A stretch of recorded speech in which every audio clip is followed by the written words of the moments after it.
Welcome to another segment of Trauma Talks, advocating freedom from trauma with myself, your freedom coach, Natasha Miller.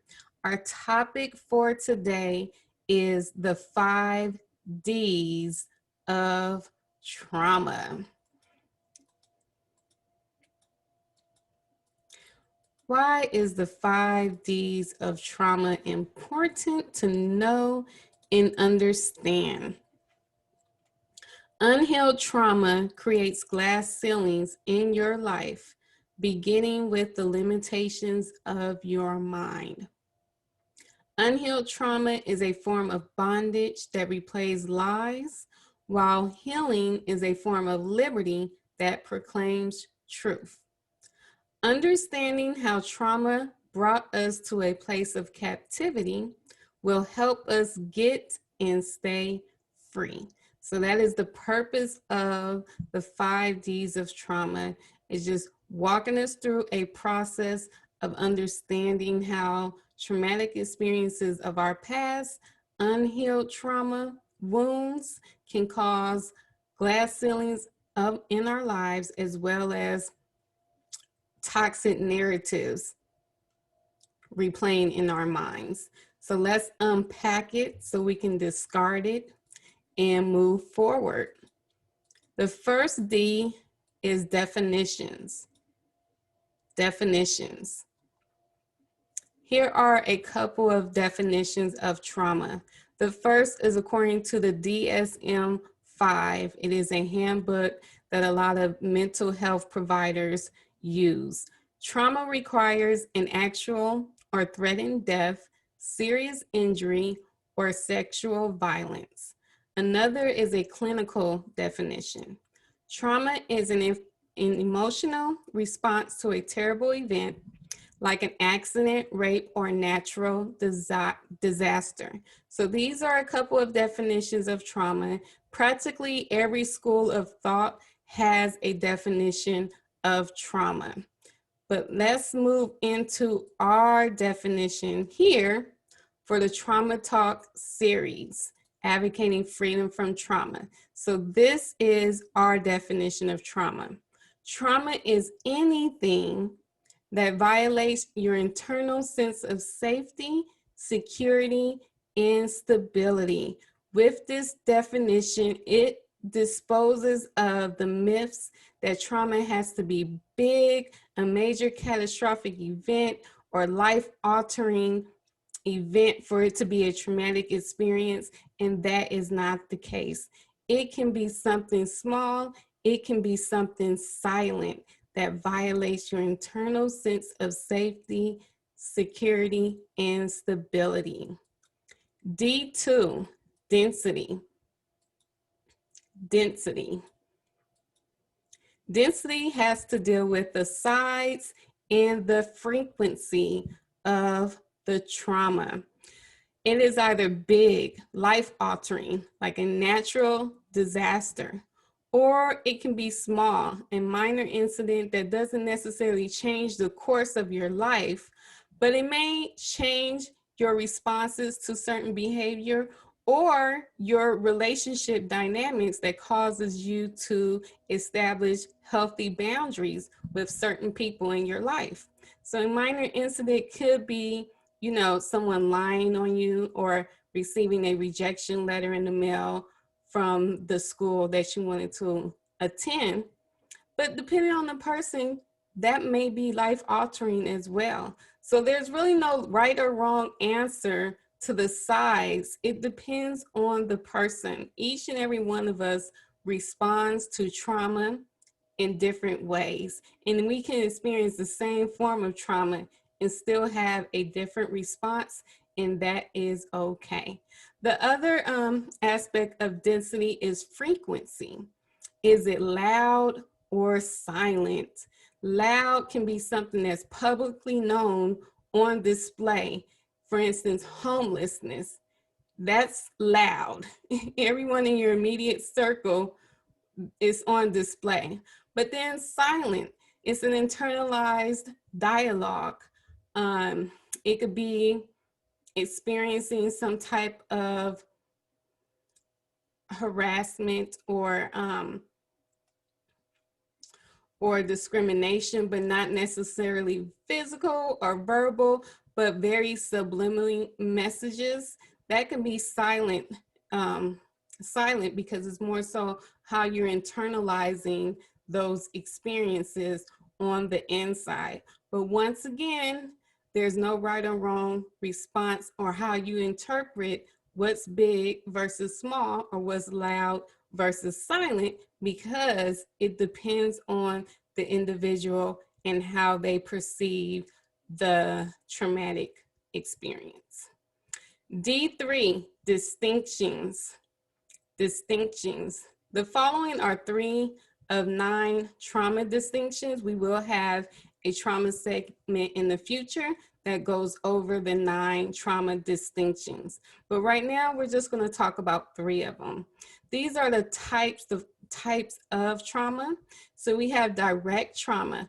That's when something happens directly to you. Indirect trauma, also known as vicarious trauma, is when you witness trauma happen to someone else, and there's an indirect effect on how it affects you as well. So it may be hearing someone's traumatic experience, hearing their story, witnessing something on the news, witnessing something in your neighborhood, witnessing a family member go through a traumatic experience. That's indirect trauma. And then there's internalized trauma. It is when you're experiencing trauma based on your thoughts and perceptions. It's the inner dialogue that no one else can hear, no one else can see, no one else can sense. It's really just that inner talk, that inner dialogue with self. I'm not enough. I can never make it. You know, whatever those false beliefs are based on traumatic experiences of the past. So that is internalized trauma. D4, displays. Displays. The following are 14 of numerous forms of trauma, okay? So before, the distinctions are types, and then these are displays of those types of trauma. So all of these, we can either experience it in some way or form as a direct, it can happen directly to you, or indirect, you could witness someone else go through it, or in some ways it could be internalized if it's been something that's happened in the past, but yet there's still regret, there's still shame, there's still guilt that you're carrying with you, and that's the internalized narrative based on a traumatic experience. So we have here listed domestic violence, miscarriage, a natural disaster, car accident, physical assault, maltreatment, teen pregnancy, stereotypes. Stereotypes can be very traumatizing, and really subconsciously, a lot of us don't even realize how we may be traumatized by stereotypes. Verbal abuse, layoffs, abortion, betrayal, rape, and death. So these are 14 of numerous. I'm sure you could think of some that can be listed here under this section of displays. D5, dings, dings. The following are a few manifestations of the aftermath of trauma. So these are the dings. This is what stays with you after the traumatic experience has happened. And this is really why we need to go back and heal, so we can remove the residue. This is the residue of trauma, the aftermath. So we have fear, isolation, guilt, shame, anger, depression, resentment, condemnation, ambition, and pride. So these are different manifestations of trauma. And if we're not conscientious of how traumatic experiences of the past has impacted us, and our need to engage in intentional healing, because healing does not come with time. We only move further away from the pain, but the pain does not leave. It's still there. So we have to be intentional about our healing. Otherwise, we can continue a cycle of trauma in our lives with internalized trauma by carrying the residue with us, the dings, the manifestations, and even self-inflicted trauma. That's another distinction of trauma, where we're doing things to traumatize ourselves. We're violating ourselves with bad behavior, bad decisions, bad habits, and things of that nature. So we really want to break the cycle of trauma in our lives, and it begins by the inner healing that must take place. Remember, trauma is anything that violates your internal sense of safety, security, and stability, which means that to heal from trauma, it begins on the inside. Even if our circumstances changes externally, we still have to do the inner work to really complete the healing process from those traumatic experiences. One of the tragedies of trauma is that you cannot go back to who you were or how life was before the traumatic experience occurred. So trauma really forces us to change and evolve. But we want to make sure we're doing that in a productive manner and not in a manner in which we're continuing and perpetuating the cycle of trauma in our lives. So here are a few trauma navigation questions to guide you through the 5 Ds of trauma. What manifestations of trauma am I currently battling today? Is it resentment? Is it rejection? Is it guilt, shame, fear, procrastination? What are the manifestations? What are the dings that you are currently battling today? What form of trauma gave inference for the trauma dings I am disputing? So what happened? What was the trauma that opened the door for you to have these manifestations in your life? Was it failure, some form of failure? Was it a betrayal, persecution, abandonment? What was the actual form of trauma? Where and how did the traumatic experience occur? Was it direct, indirect, or an internalized impact? So did that trauma happen directly to you? Did you witness it happen to someone else? Or did you internalize that trauma? What was my internal status before the shock? And what were my reactions? Did I suppress the pain, or have I begun my recovery process? So what was the status of your life? How were you as a person?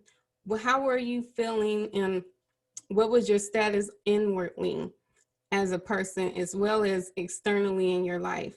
When the trauma occurred, what were your initial responses? Did you run away? Did you fight back? Did you freeze by being so overwhelmed with emotions that you just shut down? And then as time went on, did you suppress the pain, or did you make a decision to confront the pain to begin your recovery process? And that concludes our segment for today on the topic, the 5 Ds of trauma. I invite you to stay connected. Visit my website at www.c as in cat, the number 4, L as in love, global.com. There on my homepage and my website, you will learn about upcoming virtual workshops or anything that I have that can help you with your healing from trauma journey. Also, visit my fan page on Facebook and Instagram at Freedom Coach and Miller. That is all that I have for you today. I hope that this helps you on your journey. And I can't wait to see you during the next segment. This is your Freedom Coach, Natasha Miller, signing off. Until next time, peace and freedom to you.